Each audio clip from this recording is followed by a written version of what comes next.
welcome to another jewelry making video brought to you by keepsakecrafts.net. Today I'll be showing you how you can make this great necklace made out of hammered stainless steel links. It goes together really easily with jump rings, and if you like you can add a few crystal accents for a bit of color. To make this necklace, you will need an assortment of hammered links. Now, of course, you can use whatever you have, but I'll tell you exactly what I used in this necklace, and then you can just make your own choices. You'll need 12 little oval links, and these are 14 millimeter by 10 millimeter. You'll also need 12 small round links, and these are 16 millimeter. You'll need 4 large round links, these are 30 millimeter, and you'll also need 4 oval links, and these are 30 millimeter by 20 millimeter. But don't get hung up on what there is. See what you can find out there, what you like and what appeals to you. If you'd like to add a little bit of color with some crystals, these are Swarovski crystal Bicones. These happen to be the top drilled Bicones, but you can also use the ones that go through the points. That'll work fine too. You'll need some largish jump rings, about 30 or so. These are 7 millimeter. You'll need a clasp. And then if you want to make your necklace a little bit longer and make it adjustable, a length of chunky chain. To wire wrap the crystals, if you're going to use them, you'll need some craft wire. 20 or 22 gauge is just right. And also for tools, you'll need 2 pairs of chain nose pliers, a pair of round nose pliers, and a pair of wire cutters. The first thing I'm going to do is to wire wrap my crystals. I happen to have these top drilled ones left from a project, and I'm actually going to do it right from the spool. That way I don't have very much waste of wire at all. So you'll just want to slide your wire through the hole in your bead and then press both ends of the wire up. You'll leave 1/4 to 1/2 of an inch coming out the side, and then you'll have, of course, the rest of your wire goes to spool. Now with this 22 gauge wire, it's pretty easy to just shape it with your fingers. If you use something heavier, then you may need to use a tool. But what I like to do is just get it so that there's that triangle there coming off the top of the bicone, and a little bit of piece of wire here. Actually, that is way too much. I'm going to trim that down to maybe, no, probably not even 1/8 of an inch. Okay.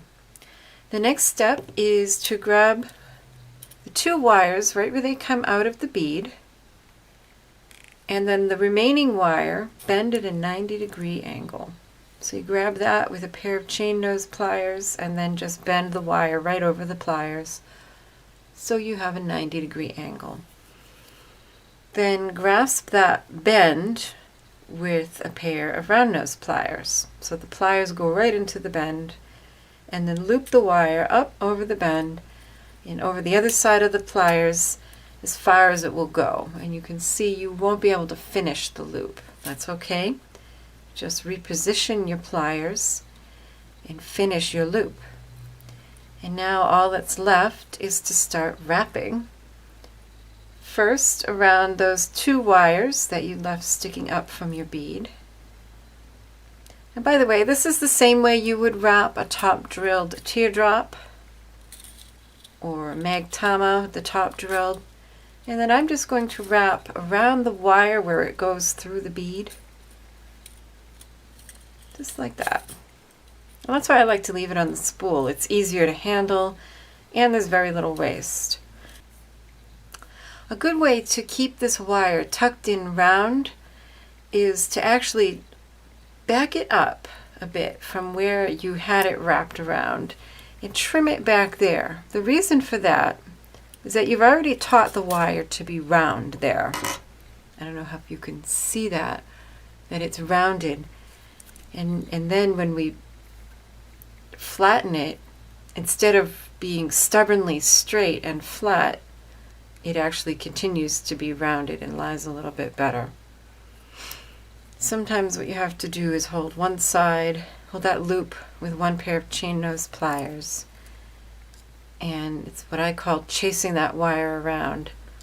Just follow it around with another pair of chain nose pliers. Another tip I've seen that I thought was great is to use the rounded part of a pair of crimpers to get that wire tucked in nicely. So go ahead and repeat that procedure for all the rest of your crystals, wire wrapping them all, getting ready to put them on your necklace. So now I've gone ahead and wire wrapped all my little bicones. These are 6mm Swarovski crystals, by the way, crystal bicones, and I used 7 of them, but use whatever you have. And now I'm just taking a minute to lay out my rings in an arrangement that I think will be pleasing for my necklace. I decided not to go with something so symmetrical, but to kind of mix it up a little bit on either side. It's often a bit more of a challenge to be symmetrical yet balanced, asymmetrical yet balanced, but it can add a little bit of interest to a piece. I like the idea of putting the small round rings dangling inside the large round ones.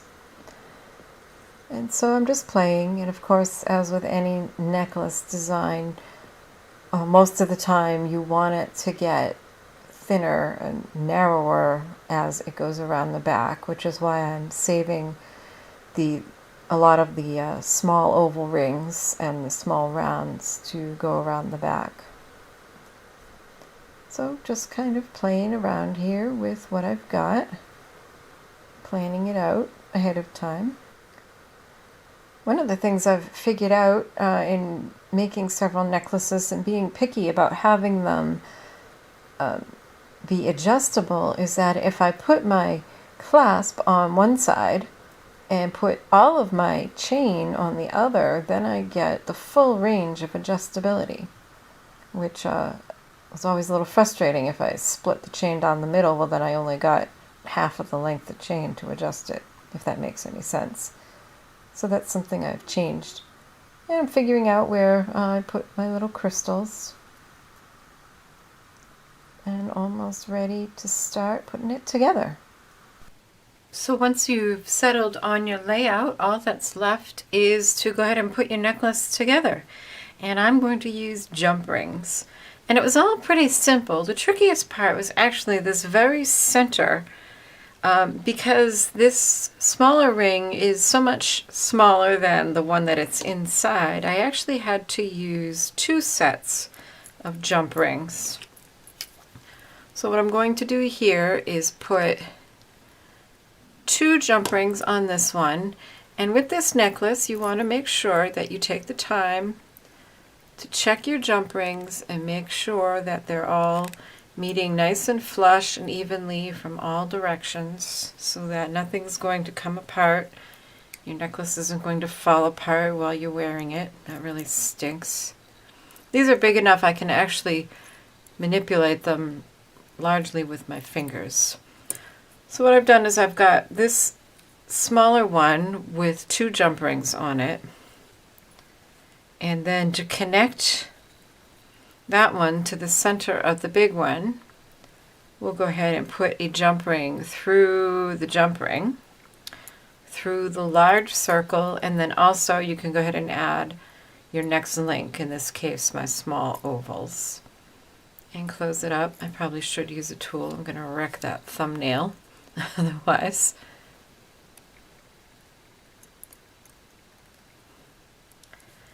And then repeat on the other side,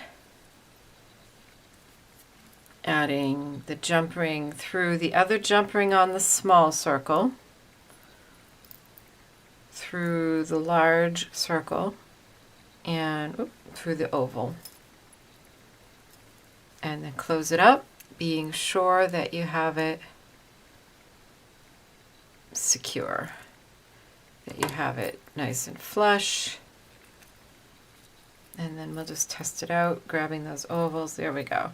So you can see because this circle's so much smaller, I would have had to have two humongous jump rings, but this works fine too.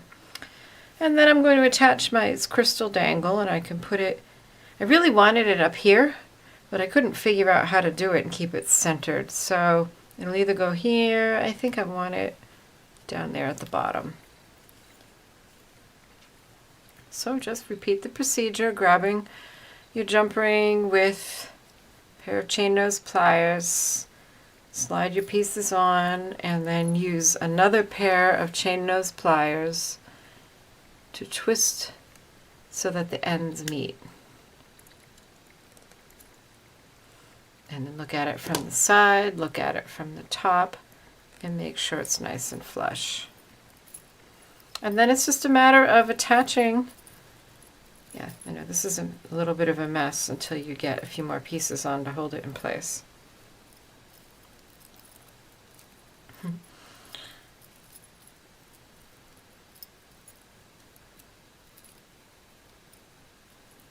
Okay, there we go. And then it's just a matter of attaching all of your rings with a jump ring. Now, whenever you have a situation like this where I've got a dangle and the two rings inside, the ring inside a ring, it's really very simple. You're going to take your jump ring, slide on your dangle, and slide on your two circles. And then you can also go ahead and add your next connecting link.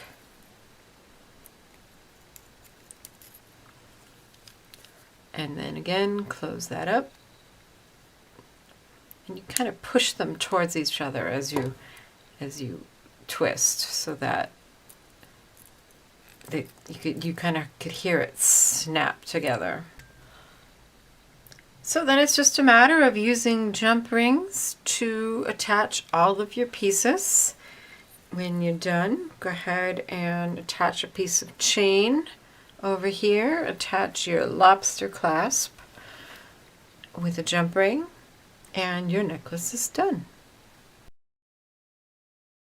Here's a look at the finished necklace, and here are a few other views. Thank you so much for watching Keepsake Crafts videos. Please be sure to check out my blog, keepsakecrafts.net, for all kinds of jewelry making and sewing and crafting ideas and inspiration.